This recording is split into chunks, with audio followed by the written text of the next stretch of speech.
Haven Arrest Missionary Baptist Church presents Union Gospel Presses Sunday School Lesson number 12, Sunday, November 22nd, 2020. The lesson is entitled Moses' Audacious Request. Lesson text comes from Exodus chapter 33, verses 12 through 23.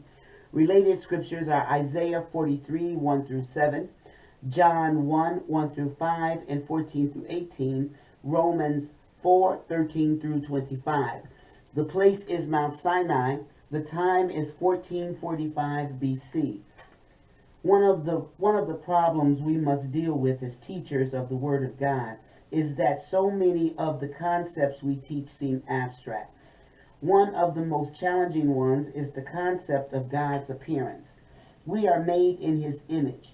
This mainly concerns our spiritual, moral, and ethical attributes.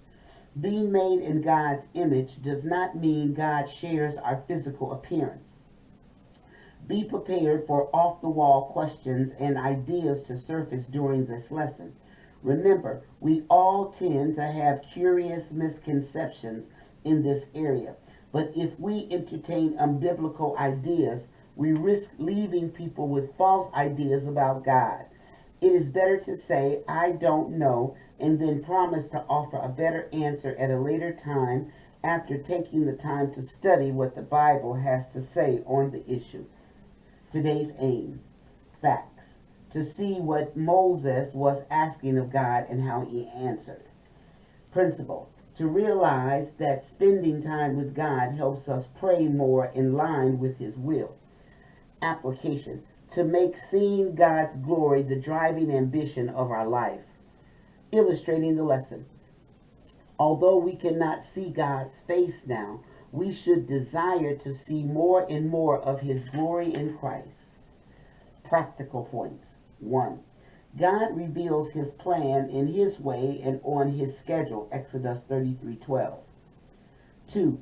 Prayer is more about seeking to know the God who blesses us than about seeking His blessings, verse 13.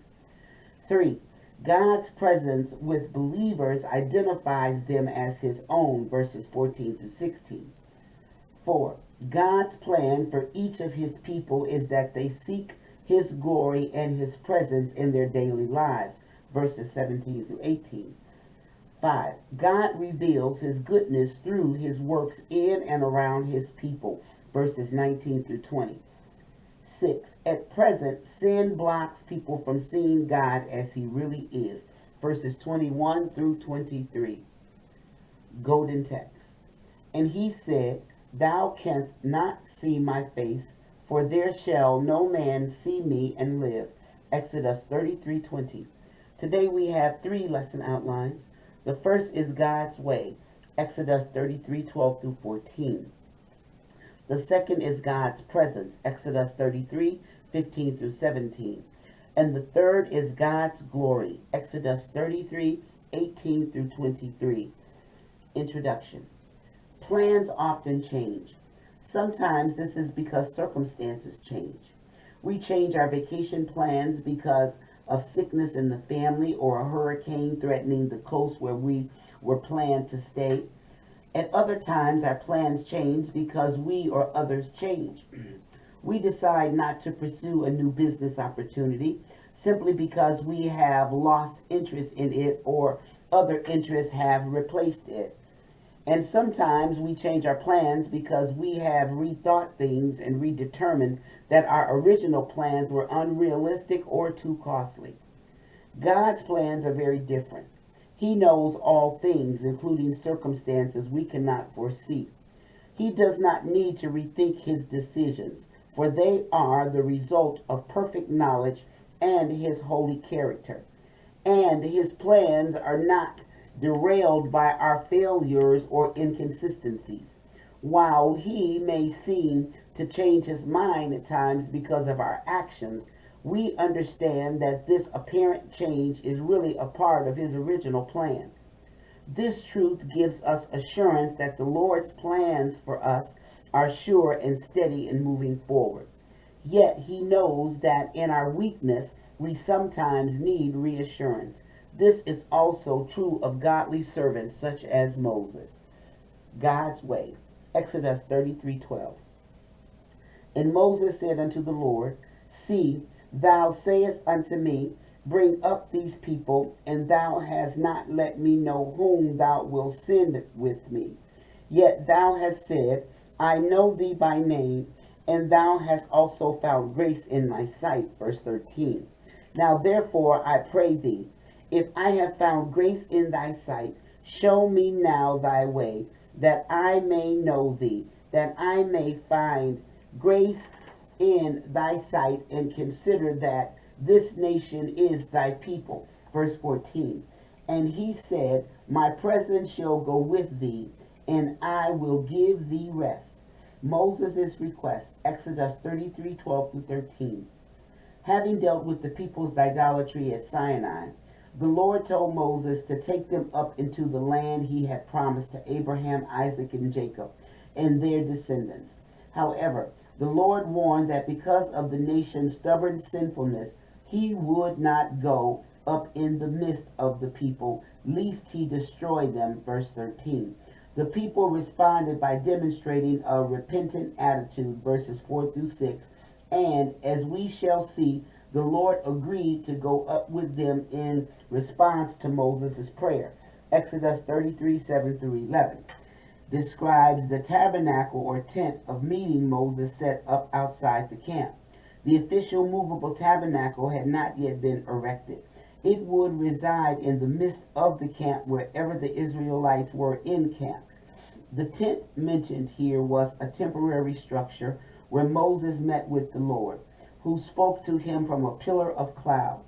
Apparently, this information is given here because this is where Moses met with the Lord to offer his petitions in verses 12 through 23. Moses knew the Lord had called him to lead this people, had promised his presence and direction, and had made the people his own. Because of the idolatrous rebellion described in chapter 32, however, it seems Moses needed assurance that God's plan for his people was still in effect.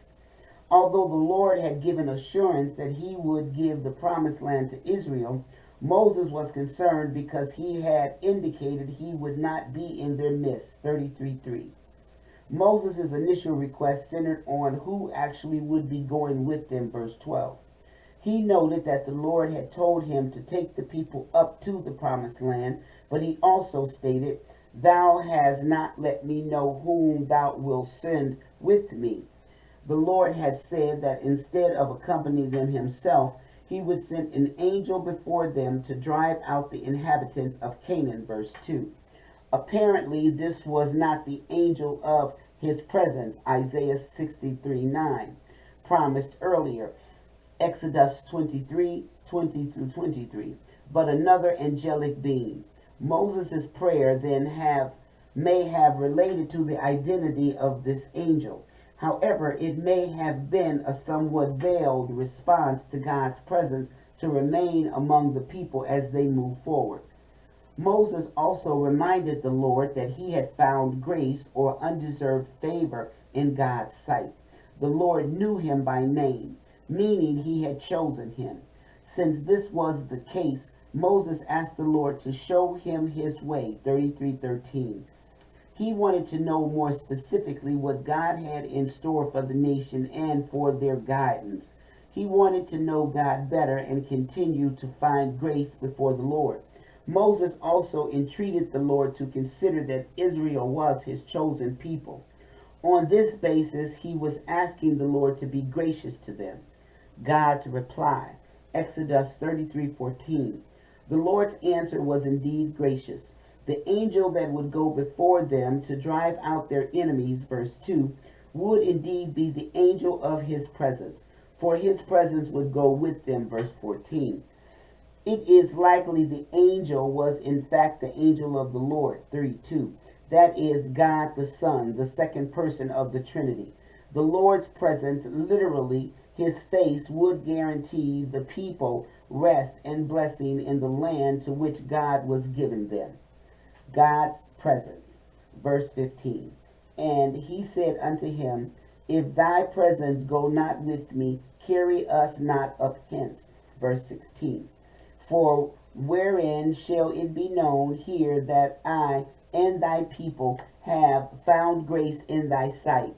Is it not in that thou goest with us? So shall we be separated, I and thy people, from all the people that are upon the face of the earth. Verse 17. And the Lord said unto Moses, I will do this thing also that thou hast spoken, for thou hast found grace in my sight, and I know thee by name. Moses' request, Exodus 33:15 through 16. The Lord's promised presence with his people initiated another request from Moses. If thy presence go not with me, carry us not up hence, may appear to express doubt or sound demanding. However, Moses was not pleading for God to do what he had already promised, but rather was seeking confirmation of God's promised presence with him and Israel's chosen leader. He also wanted confirmation that Israel was still God's chosen people, distinct from all others. Moses understood that God's presence and favor were manifested outwardly to the world. By the time they had endured the 10 plagues, the Egyptians were convinced that the Lord was with the Israelites. Moses wanted all to know that the Lord favored Israel as his own people. He sought reassurance of God's presence with both him and Israel as they set out from Sinai, such that it would be evident both to Israel and to Israel's enemies that the Lord's favor rested upon his people. Moses understood from past experiences this kind of challenges that lay ahead. Only the Lord manifested his power in and through Israel would his reputation be preserved and people be encouraged to continue on toward the land of promise. We might find it easy to fault Moses for seeking confirmation of God's promise, but we must understand his situation. He was leading a people who had repeatedly challenged both his leadership and the Lord himself. They were, by God's own estimation, a stiff-necked people. Verse 3. We can certainly grasp why Moses sought reassurance from the Lord, but was this wrong? We must not miss the fact that the Lord did not rebuke Moses for his request, but graciously answered him. In fact, it appears the Lord invited his petitions and was pleased to grant them. Prayer is a reflection of one's relationship with the Lord. Moses' relationship with the Lord was like that of friend to friend, verse 11. When we know God, walk by faith, and live in purity before him, we can speak to him intimately without fear of rebuke or rejection. This does not mean all our requests will be granted, but it does mean we come honestly before him, even with our weaknesses and doubts, and know that he welcomes us into his presence. God's reply, Exodus 33:17. The Lord again answered Moses affirmatively. He promised to do exactly what his servant had requested. He would indeed go with Moses and his people and manifest his power and guidance. The basis for granting the request was that Moses had found grace in his sight and that the Lord knew him by name. Moses' plea earlier had been on the basis of these same two blessings, verses 12 through 13. Now the Lord assured him that he was indeed the recipient of his grace and that he knew Moses by name. Moses enjoyed a very special relationship with the Lord, and it was because of this, not because of the Israelites as a whole, that he granted the request.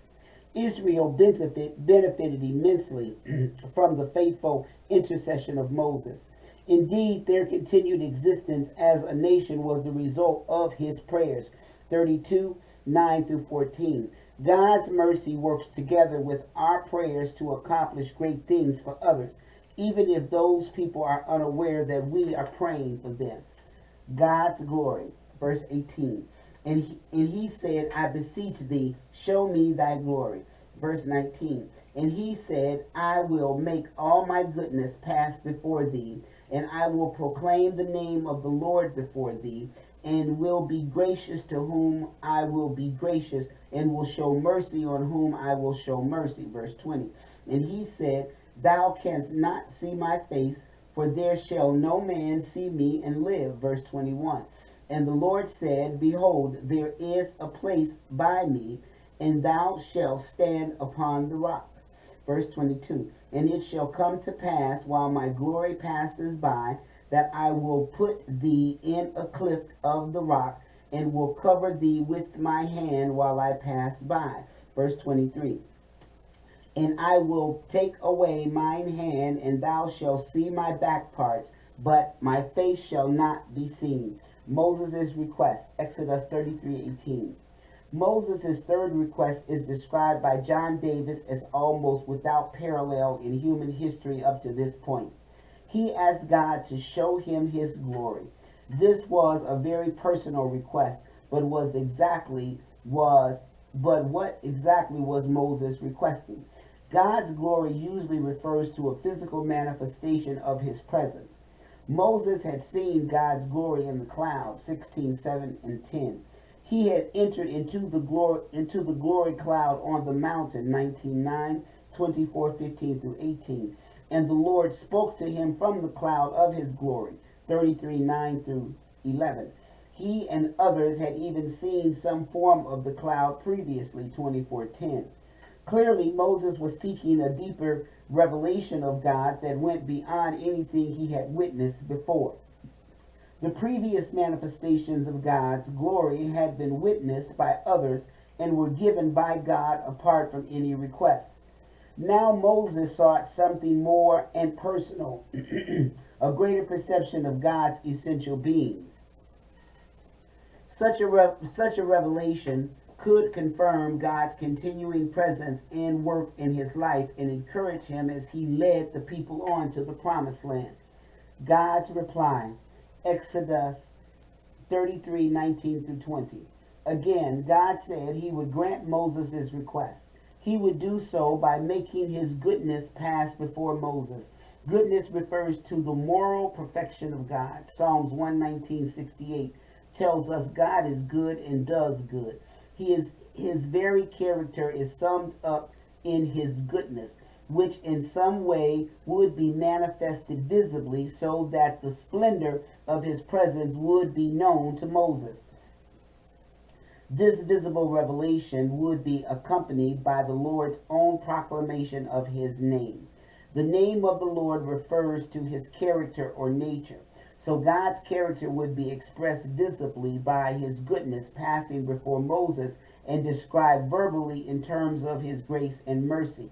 To be gracious is to show favor, and to show mercy is to have a deep, tender feeling of compassion or love for another.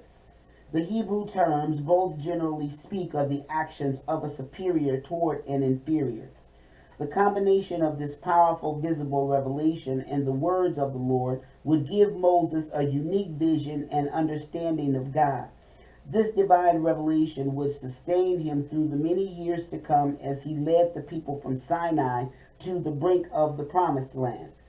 While Moses was assured that his request to see God's glory would be granted shortly, he was told that this amazing revelation would be limited. Thou canst not see my face, the Lord said, for there shall no man see me and live. Exodus 33:20. While Moses would see that which no one else saw, he would not see God's face, that is, God in his fullness. One commentator offers a helpful illustration. As our bodily eye is dazzled and its power of vision destroyed by looking directly at the brightness of the sun, so would our whole nature be destroyed by an unveiled sight of the brilliancy of the glory of God. Only when we are transformed into the perfect likeness of Christ will we see the Lord in the fullness of his glory. God's explanation, Exodus 33:21 through 23. The Lord went on to explain to Moses exactly what would happen. At a certain place on the mountain, Moses would stand upon a rock, and when the Lord's glory passed by, he would put Moses in a cleft or crevice. There, The Lord would shield him from seeing his face, but would allow him to see his back parts. The image of God's hand covering and then uncovering Moses' eyes is simply a figurative way of saying the Lord would control what Moses saw and did not see. God would graciously protect Moses from the instant death that would come from seeing the face of God in all his glory. However, Moses would see the back of God's manifested glory. This would be translated as the after effects of his radiant glory, which had just passed by.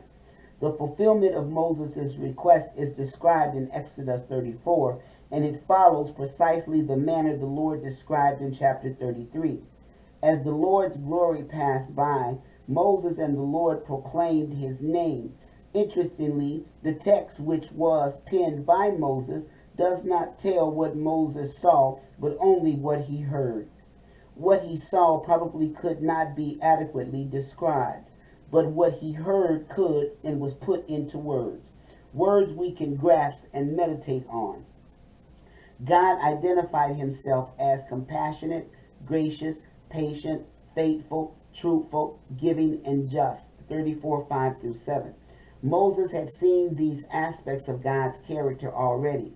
Now he was assured the same God with the same character would carry forth his plan to take the Israelites into their land under his leadership.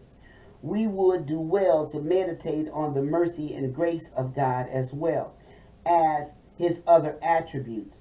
As we do so, we will be motivated to follow him wholeheartedly and love him fully.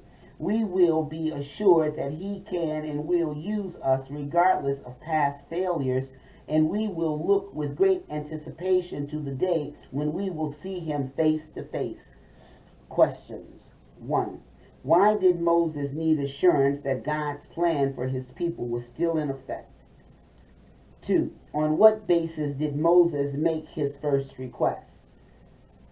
3. What would the Lord's presence with Israel guarantee them? 4. Of what did Moses seek confirmation in his second request?